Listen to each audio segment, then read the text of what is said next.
You are watching the Under-23s Youth Podcast from the Roaring Peacock. This is episode number 12. We've done 12 already, boys. This is the pro profile this week is all about Ian Poveda. Kind of a 23s player, more of a first-team player, but he's involved with both teams a lot this season. On this podcast, we're going to mention the 5-0 win against West Brom, which is a battering. Some of us predicted a comfortable win, others didn't. We will be previewing the next game we've got, which is in a couple of weeks' time, and we'll let you know what else we're going to be doing in the next couple of weeks. So make sure you leave us comments in the comment section, and if you're in the live chat while this is streaming live, welcome, and just feel free to talk to us. Here comes the show. The following podcast contains some strong language and some very average opinions. Any references to actual people are wildly inaccurate. It's probably best if you don't listen at all. The Roaring Peacock Podcast.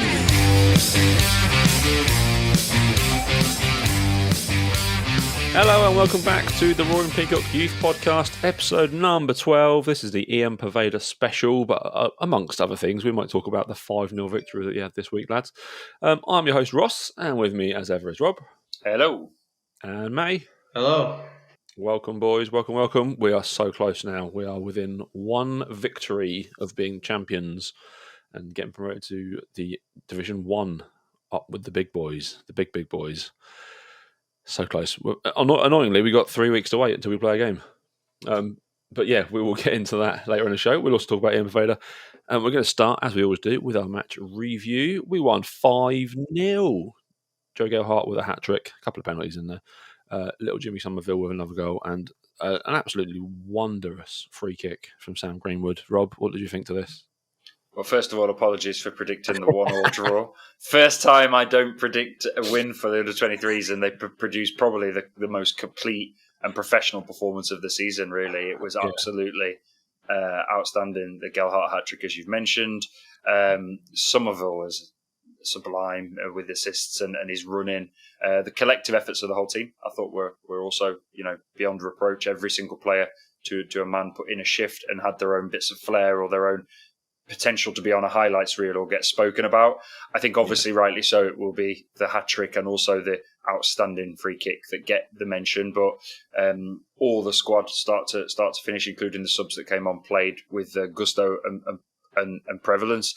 I think the stats were, again, similar to most of the previous games we've had. Just looking now, 22 shots. We dominated them in terms of possession, 58%. Everything about the performance was start to finish was outstanding. And I think it was one of those crowning performances which puts us so close, but, just to the cusp. And then we've got the international break to wait. But I'm pretty sure after that, there is no doubt, or can be no doubt now, that we are going to win that league. Yeah, it's going to take something incredibly, even above our Leeds station, to not win this league now. It was the second game in a row that they've looked like a proper professional football team, basically. It was a really just thoroughly brilliant performance from everyone in there. I love seeing Koch getting a yellow card in the under-23s as well. That's fantastic. Yeah. He gets it. Matty, what did you think? This was a pretty stunning game, wasn't it? You gave your first 10 out of 10 for the season as well, I think.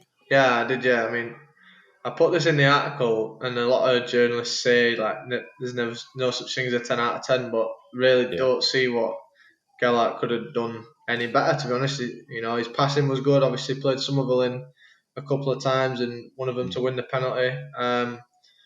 He held the ball up well. He always does. He's not built like a target man at all, but just uses his body so well, and that's things that we've spoken about with the boys out on loan that they need to learn. And Joffrey's first team experience at Wigan, I'm not sure how many games he actually did play. It was 10 or so, wasn't it? But you can tell he's got that experience, the way he uses his body and bullies defenders that are 6 inches taller than him. It's really impressive, and obviously he got the hat trick and got all the headlines the other day, and rightly so. So I give him a 10 out of 10. Yeah. It's really frustrating that we have to wait so long now for the title, because that 5-0 win would have been so good to seal it like that. But yeah, obviously the boys have got a bit to wait, but should be firing for that Villa game and try and get it done. I'm not sure when Stoke. I'm not sure if Stoke play before us or after, but it could be done in the next game if Stoke drop points. So yeah, obviously just waiting for that to happen now. I'm also close, intrigued to hear from if any of our listeners or viewers, if you're watching on YouTube, are of this kind of contingency of people. But I saw on Twitter quite a few people. Inevitably, we get that corner of the fan base that are quite bizarre with their comments and stuff, and people sort of saying that if we didn't have Berardi, Davis, Shackleton, Poveda in that squad, we wouldn't have performed so well. And for me, that shows a naivety of people that haven't watched this 23 team throughout the season. Definitely. Because the subs that came on, equally, Cresswell, McCarron, when they came on, they performed, well. The whole lineup did. And I think it just shows that for anyone that maybe, if that was your first game watching the under-23s, put a spin on that and say, we didn't win that game because we had Koch and Davis and Berardi in that squad. We won it as a team effort with those people included, and all season we've been waxing lyrical about how the integration of squads, both from first 11 but also the 18s up and across that spectrum, has worked really well. I thought it was a seamless performance, and I think, like you say, that team would do well against a professional outfit, not a 23s development squad. I think that whole first 11, as well as the lads that came on off the bench, Cresswells and would give most Championship or League One teams a good game. Yeah, it's always kind of unfair to level them against the Championship team, but put them in League One or League Two, and they would give them a game, definitely. Yeah. It's without doubt. Stoke play on the 12th. Stoke play 4 days before our game at Aston Villa, so it could all be wrapped up before we even kick another ball, which would be great. Would you take it? I was just about to ask you that. Would you take that, or would you prefer to maybe Stoke get a result and then the boys win it at Villa? It's kind of what we had with the first team last year, wasn't it? With the West Brom games and the Brentford games. Kind of, we were already champions without having to do anything. And as sweet as that was, I kind of want to see these boys have to win to be champions. I think that would be. I think the players will want to do that. I think the players will want to go out and win a game, and then at the end of the game have that celebration where, we've done it now. Yeah. With the first team, it was different because we've waited so long.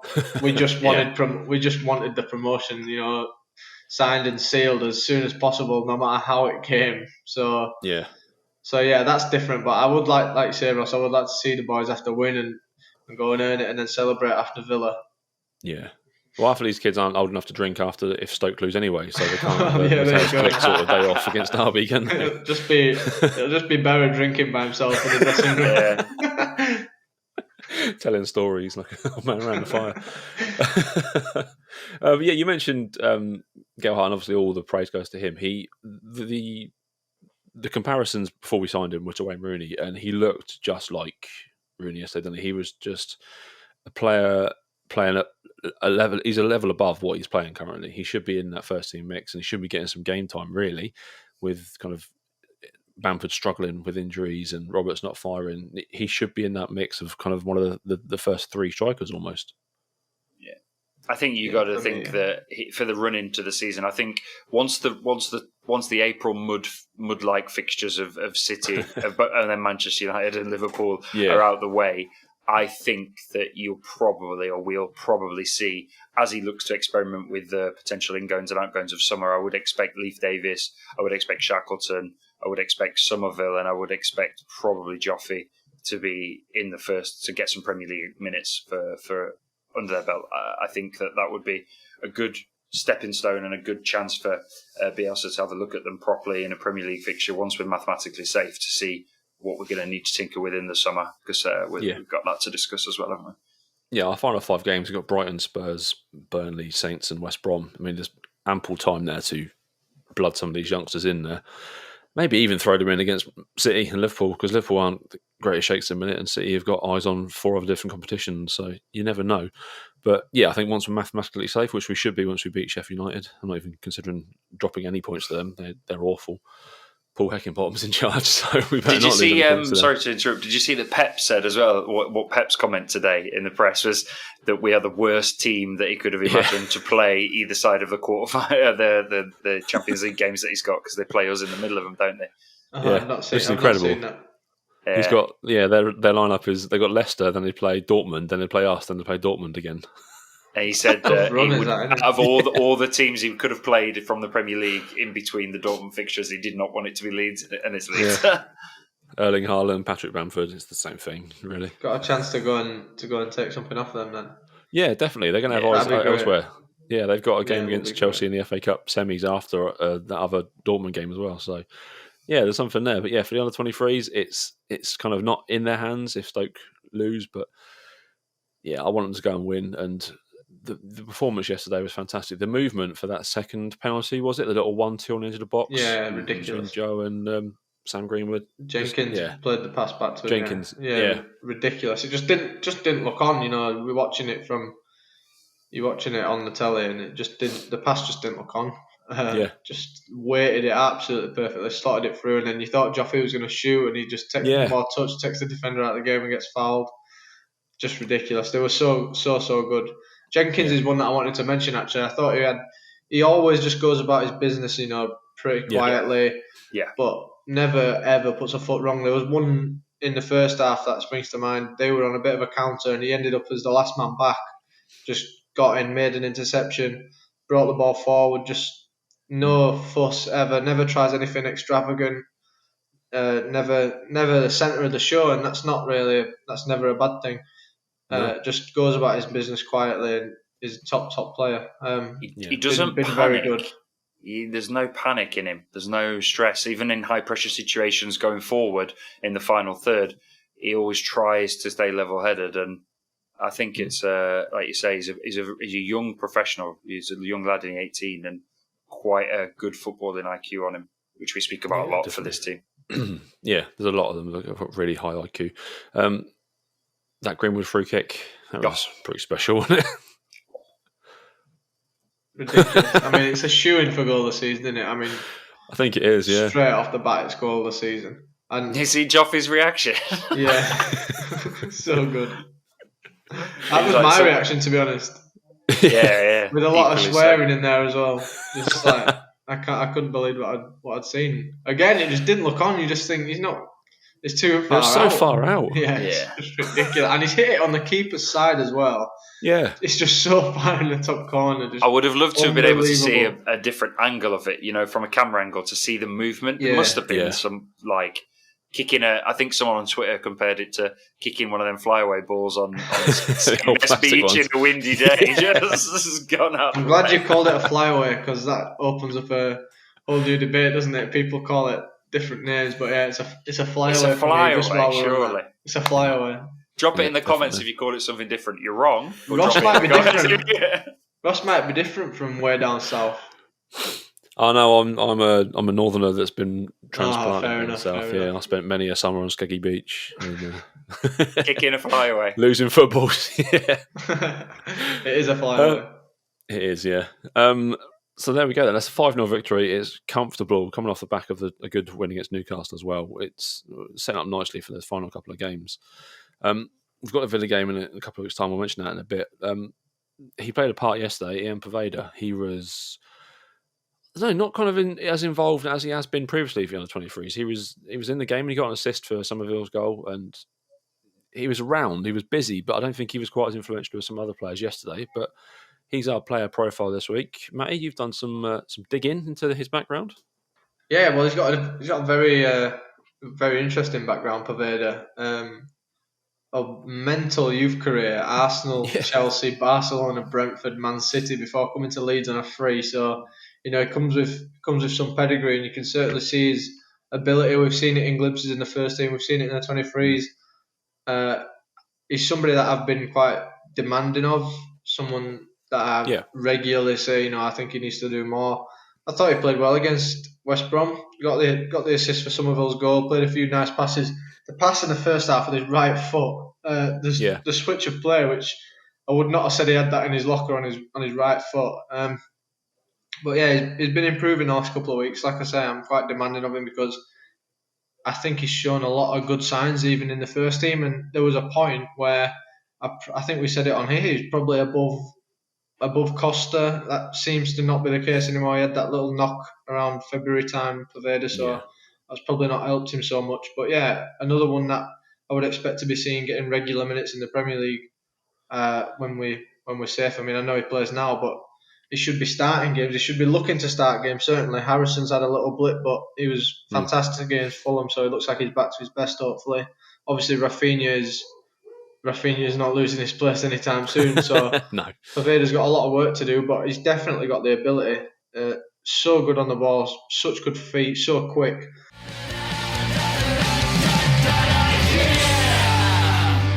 But yeah, just a few of his stats this season. All 10 Premier League games have been as a sub, but he started the games in the Carabao Cup and the FA Cup. And then in the PL2, it's 9 appearances, 1 goal, 3 assists. That's what Transfer Market has it as. So yeah, obviously he's doing his bit for the 23s. Like I say, I would like to see a lot more, but the stats with the first team players, they don't always tell the story. They only play 45 minutes a lot of the time, so it's pretty harsh to judge that.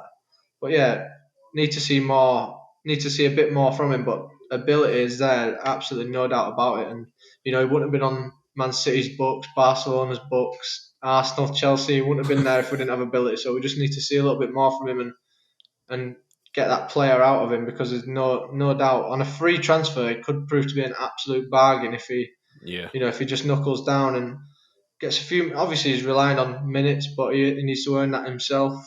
But yeah, obviously a big fan of his. He's got a lot of ability, so it's just about getting that out of him, I suppose, at Leeds, and hopefully he comes good and is a Premier League player for us for a long time.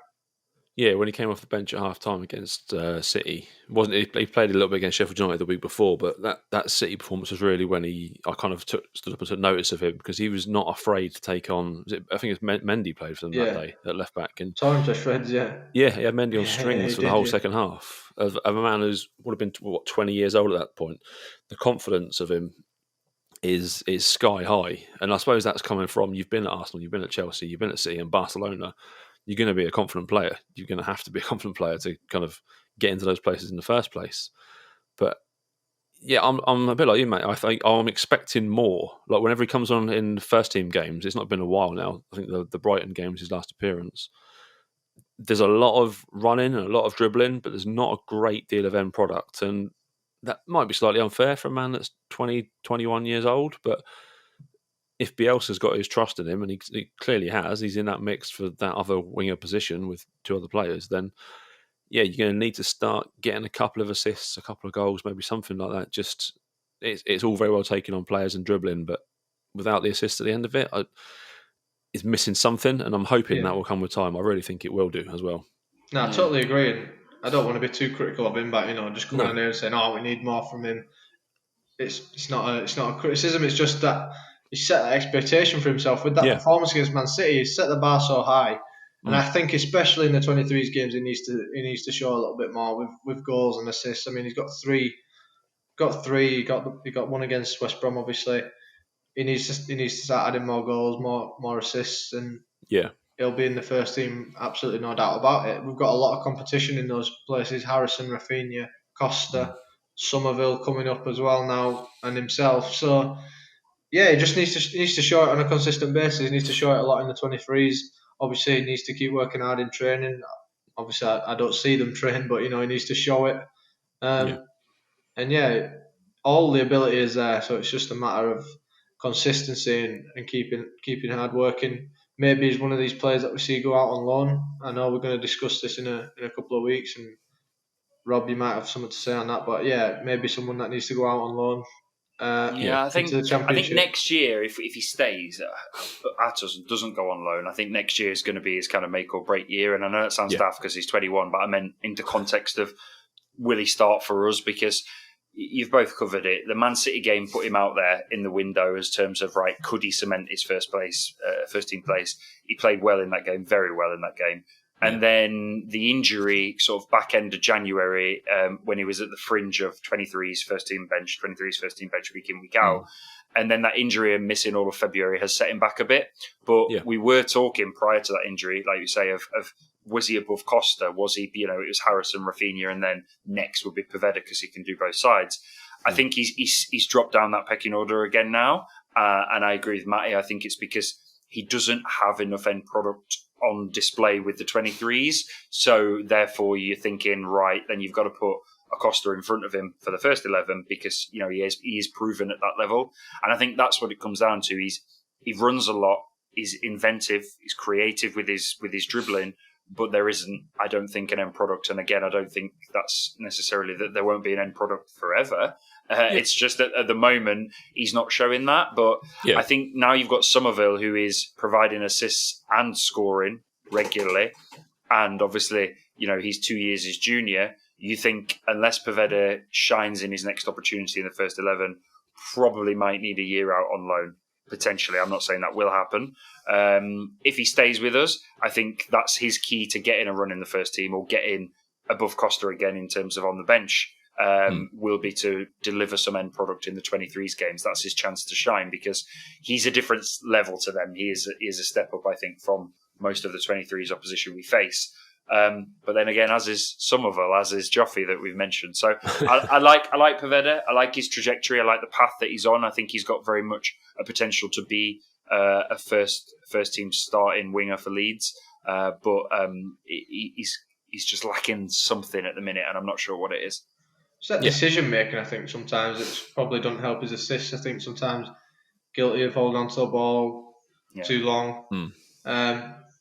And that's fine if it comes off every time, but it doesn't, and he needs to learn. Obviously, he's got a long way to go, but like you said, Rob, he's only 21, so but he's in that group, isn't he? Needs that loan. I think personally, for me, I think he probably needs a loan.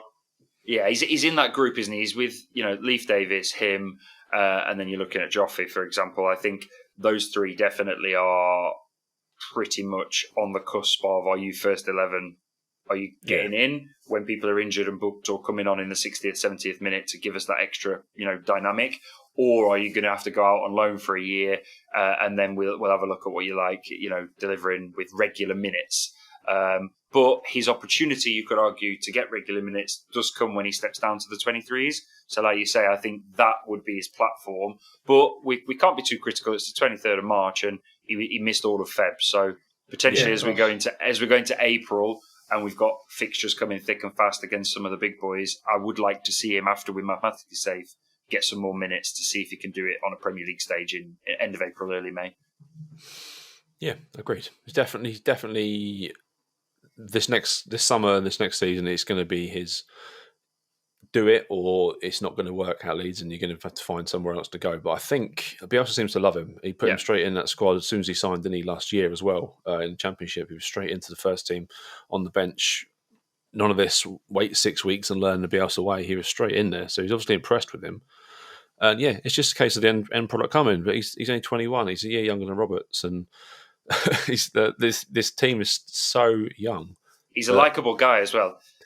Yeah, I like Poveda. I did something to shout out something he did, which I thought was really positive. I think I spoke to you guys about it on the WhatsApp, but a few weeks back, when he was injured, he jumped on Instagram Live and was chatting to young fans from both Colombia and England. He was chatting in his native or in Spanish or Latin American Spanish, and then also in English to different fans. And he was kind of going live and having one-on-one chats. And he just came across to me as a really kind of likable guy, bit of a cheeky chappy around the dressing room, bit young, bit of a prankster, but he comes across about him. I've seen what people say. Definitely. I mean, he just comes across like a nice young guy that's enjoying his time at Leeds, and I hope he can make it work and step his game up to that next level.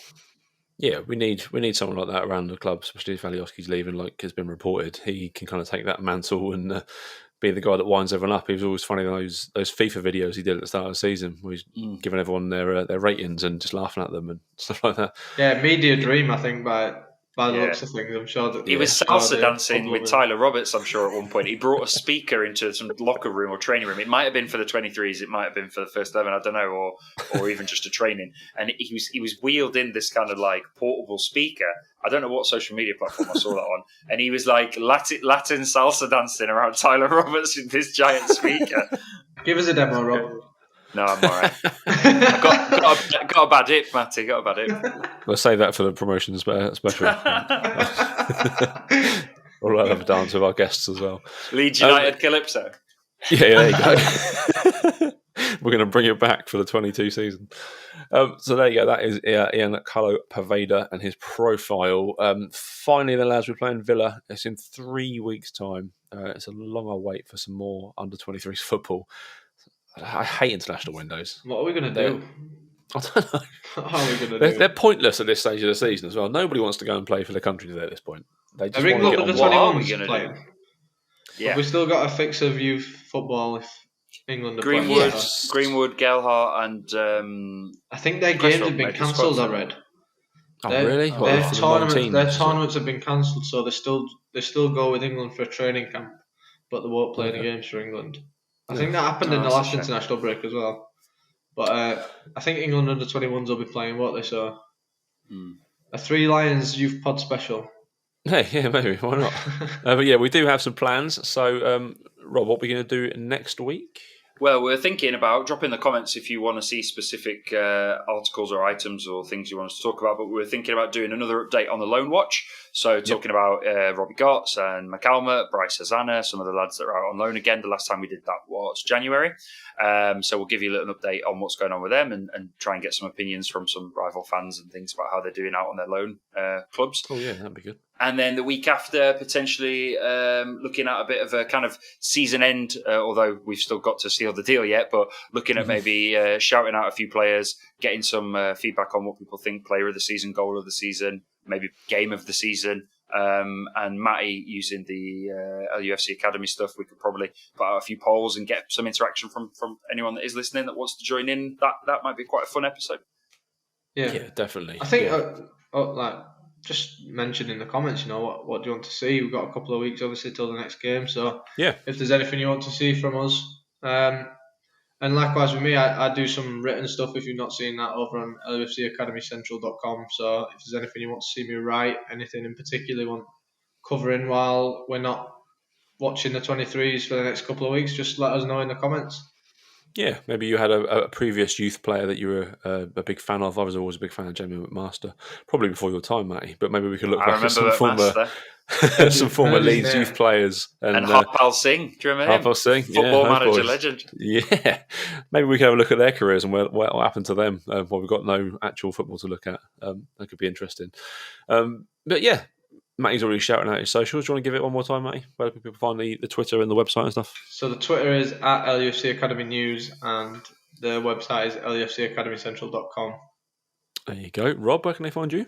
At Juicy Rob, JUCEEROB. And you can find me at Rossbell1984. You can find us all as a collective at Peacock's Raw and also follow the Adelites at the Adelites on Twitter.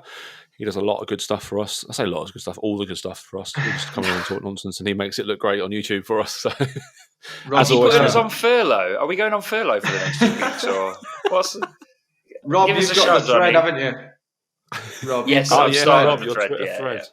Yeah, I've started a thread of all the previous episodes, so if people want to get involved and look at the back catalogue of Peacock's Raw 23's content, we have that as well as some off-the-cuff interviews with Mario Vieira and also with Joe Urquhart as well. So there's back catalogue content for you to check out during the break. There you go. Plenty of stuff to be getting your teeth into until the under-23s play again. Whatever you want us to talk about, get over to the YouTube channel. Make sure you're subscribed. We're so close to 1,000 subscribers now, so if you can just give us a little hand with that. If you're not already subscribed, then make sure you are. Because as soon as we get to 1,000, here comes the money, boys. I don't know. Maybe a little bit of it would be nice. But we don't do it for money. We do it for the love of Leeds. And we will be back in this time next week with a good old show for you. So until then, it's goodbye from me. It's goodbye from Rob. Goodbye. And goodbye from me. Goodbye, everybody. And we'll see you next week. Most of our stats come from LUFC Stats or LUFC Data on Twitter. A very special thanks to Barney Stewart, Cook Ewan and Howard Metcalf, Josh Pearson, Laura, Leon and Rob, The Light Show and all our family and friends. So many games to play, don't care what's on your mind.